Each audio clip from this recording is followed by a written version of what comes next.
Hey guys, how you doing? Welcome back. Hope you're having an absolutely fantastic day. Here's a tank you don't see featured very much. The T-22 Medium.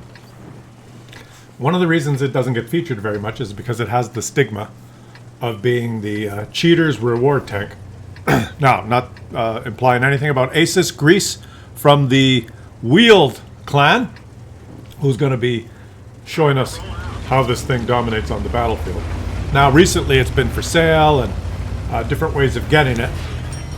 So, this is in the past, years ago. When it first was offered in the game, it was a reward.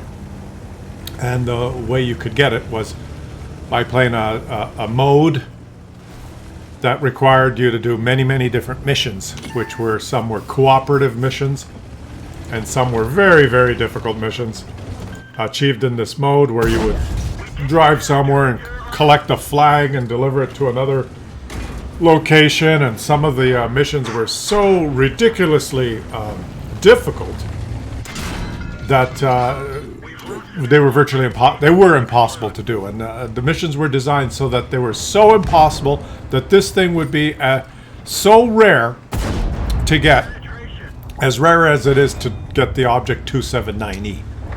Right, it was just so difficult to get the missions done.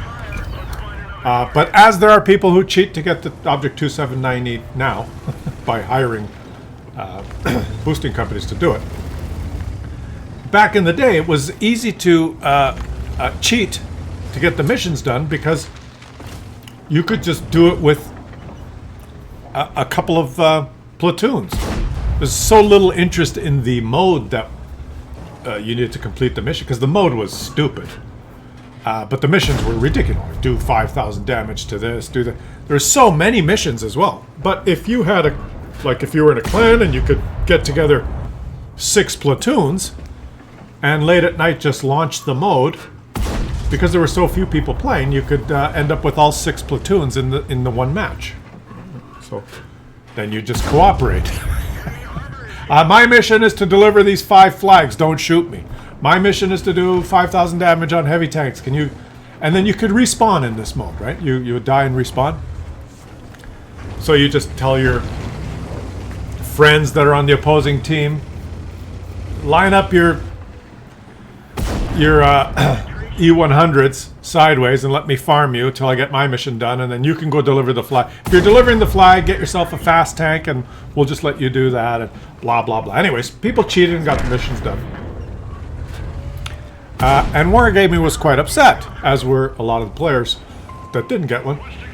And so what they did is they did 2 things. They had a punishment in Russia and a punishment for everywhere else. And the punishment everywhere else was that they simply nerfed the tank. They nerfed the tank to shit. So that all those people who cheated to get it, they were allowed to keep it, but they nerfed the shit out of it. So it was, it sucked actually, right?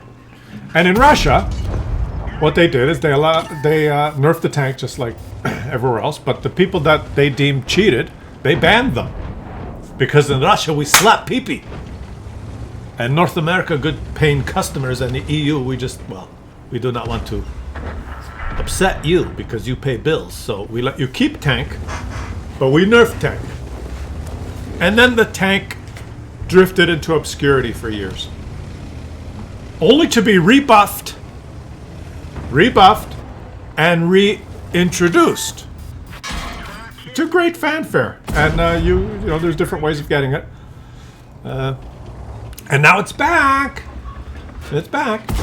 And I guess the mentality is that many of the people that cheated to get it years ago, I'm talking this is probably 7-8 years ago. They've probably faded away and don't play the game anymore, and their population has decreased and the new population of gamers has taken over. And so now most of the people you see driving the T-22 they got it legitimately and whatever, and now it's been rebuffed and it's a formidable tank again. But there probably is that one or the few players that back in the day cheated to get this, and it's been in the garage for years and years and years after they nerfed it, and now it's been rebuffed, and they get to keep it. Unless they were in the Russian server, they got banned. They might have got temporarily banned, so now they're back and they get to keep it too. Well, I'm not sure if they took it away from the Russian cheaters. As far as I remember, they didn't take it away from any cheater. They just banned the accounts of the Russian cheaters, but they didn't ban the North American or EU cheaters that got this thing. And I'm not sure if those bans on the Russian accounts were permanent or not. So it's hard to know. It's hard to know. So that's the story. For those of you who haven't played the game forever, that's a true story. A big controversy when it happened. I played that mode, and I was in a clan at the time. And I remember saying, "Oh, I get these missions done and get this tank." And I played the mode just like Onslaught, or but it was a stupid mode. There's a lot of this like ridiculous. There were flags and regenerating stuff. You go back and regenerate. Very complicated and ridiculous, stupid missions that would be impossible to do if you were just playing it by yourself. I played the mode a while and realized, oh, I'm never gonna get these fucking things done. And I just lost interest and didn't play anymore. You'd go in the queue in North America and there'd be like 4 people in the queue to get the mode done. And I remember being in a clan and a couple of people in the clan saying, "Well, if you want to progress in the missions, we'll just team drop together at midnight." And I went, "I'm not staying up till midnight to team drop, and that's ridiculous." But some people did. You'd have no one playing the mode for hours and hours and hours, and then all of a sudden there's 24 people playing for 4 hours, all in the same clan. And then it became kind of a meme that even if you were not in the same clan, but if you played it kind of late at night, you just would cooperate. And there was also a debate, is that really cheating? So the people that did it said, well, no one said we can't do that. What's the big deal? Just complete these missions, we completed them. The fuck's your problem? You just don't want us to have the tank. So Wargaming pissed everyone off. Those who didn't cheat and those who cheated, because they introduced this thing. This was the let's piss off the entire player base tank. But now all of that has faded from memory, and it is a legitimate tank in the game, which Asus Grease TTV showed us can rack up the damage very quickly. It's a Russian medium tank. It's not as good as it was pre-nerfs. Right? When it first was the reward, it was awesome. V-shaped hull and everything. And then they nerfed the shit out of it. Now they buffed it a little bit. It's not as good as the pre-nerf, but it's better than when it was completely destroyed after the cheating fiasco. And I just want to say, guys, the player we just watched was a modern game. He got his tank completely legitimately, and we were just watching the game, and I gave you a little bit of the background history of the tank, not the player. Well done. Well-deserved victory, and you played really well. But that's in the past, right? That's kind of a history lesson for you, for those of you who didn't know. How many of you were around when the T-22, when it was the big controversy when it came out? Any of you around? Because it was one of the first big cheating controversies that World of Tanks had, and Wargaming was very worried about the perception in the game, right? And they acted. They didn't just say, no, it's fine. To their credit, in those days, unlike how they handled the boosting companies, now they're like we don't talk about them. Maybe they work for us. They took action worldwide, and they banned a lot of accounts in the USSR where the cheating was absolutely rampant. And there was a huge uproar because it's a Russian tank, and it was one of the most powerful medium tanks in the game when it was a reward, right? It was probably the most powerful Russian medium tank you could have if you achieved that reward before it was nerfed. And so a lot of the Russian player base, it was very desirable, and they all cheated to try and get it. So it was a huge thing in Russia, and not so huge in North America and the EU, but people cheated to do it. So they nerfed it and banned accounts. They took it very seriously.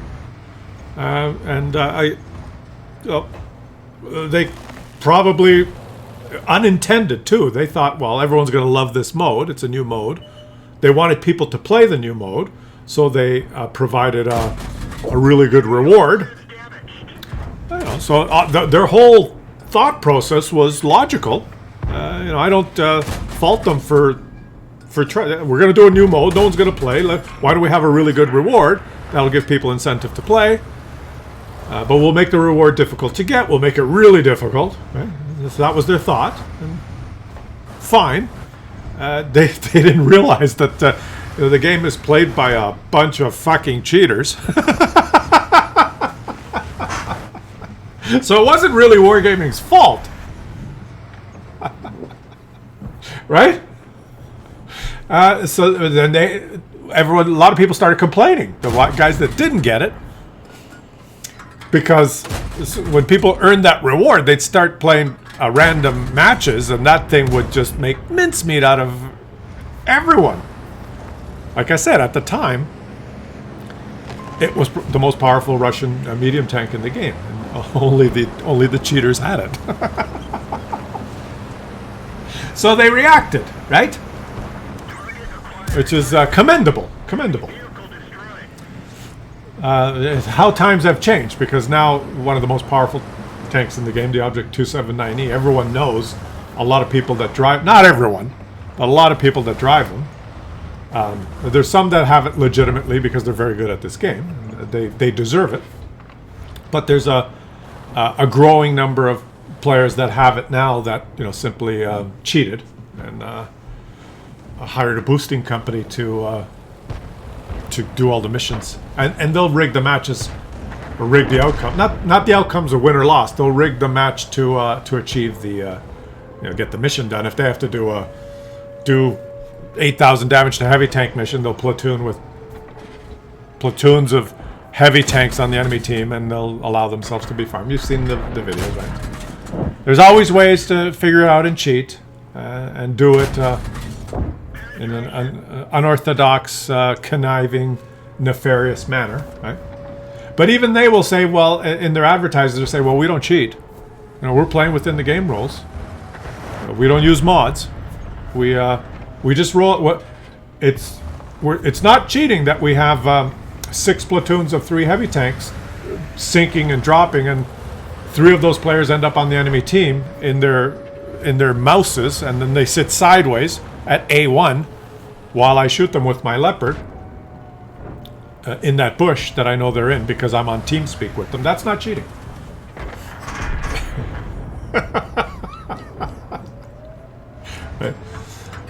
So it's funny. It's funny that Wargaming has not reacted to that in the same way they reacted to the T-22. And I think the reason is, I'm trying to be objective here, guys. I'm not just berating Wargaming. I just said commendable their reaction to the cheating for the T-22 7-8 years ago. Why is it so different with the Object 279E and the boosting companies getting the missions done? I believe the difference is that a lot of people have the Object 279E legitimately. There's some really good players that actually got it, and up till just a few years ago, though the majority of the players that had the Object 279E actually were good players that got it, and they deserve it. So they don't want to punish those players, right? They don't want to nerf it to shit like they did the T20. They can't. There's people that actually worked for it and got it. So to do something about the boosting companies is not a quick fix like banning players or nerfing the tank like the T-22, which almost everyone that had it had cheated. In order to do something about the cheating now, they have to actually do something about the boosting companies. And you can come up with your own reason why they refuse to do that. Because I propose some solutions that would be very easy to stop boosting companies from being in business. And any other business that has some sort of infringement immediately sues. If you open a burger shop and you call your burger the Big Mo, you're gonna get sued by McDonald's, right? any small infraction on the copyright or the brand is immediately followed by repercussions from the person being affected, except Wargaming and the boosting companies. So you can make up your own mind. Why doesn't Wargaming not go after the boosting companies that are cheating for the player base to get something, like really using their product in a nefarious way that's hurting their brand? Why they don't take them seriously or go after them or do anything? And make your own conclusions, right? What incentive do they have to not go after them? Why wouldn't they? Right? Why would they not take that particular issue seriously? And it raises some really damning questions about Wargaming's the way they're behaving through all of it. It's just, but it's all speculation because we have no proof of what's going on. It's just very strange that there could all of this, and of course the defense is, well, it's not that big a deal. Don't worry about it. Yeah. But I can guarantee that if it's any other company that their product is being in any way affected by, like, try a Nintendo, right? Nintendo's a gaming company, and they're very, very strict rules about their brand. So strict that if I made a video about Nintendo and showed a 10-second clip of Mario, right, they would be furious, and they would copyright strike, or they would go after any company that in any way diminishes their brand and from their point of view. Wargaming, there's dozens of boosting companies advertising in-game, sending messages to players, if you got the messages, and advertising with websites, commercials. I've caught some, displayed them. Wargaming doesn't give a shit. So you make up your own mind on what's up with that. It's very strange, and completely different from the how they reacted to the T22 medium. So, anyways, that's a history lesson today. I don't give a shit either way. I'm past caring, guys. I don't care. They can do whatever the fuck they want. They can change the game into one big cheating shit show. I don't give a flying fuck. I'm just pointing out history to you.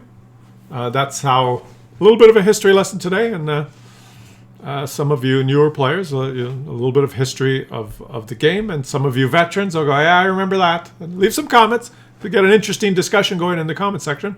And we have to congratulate Bajavi from the Ganchi clan, who had a fantastic game in your Staghund, which we missed because I was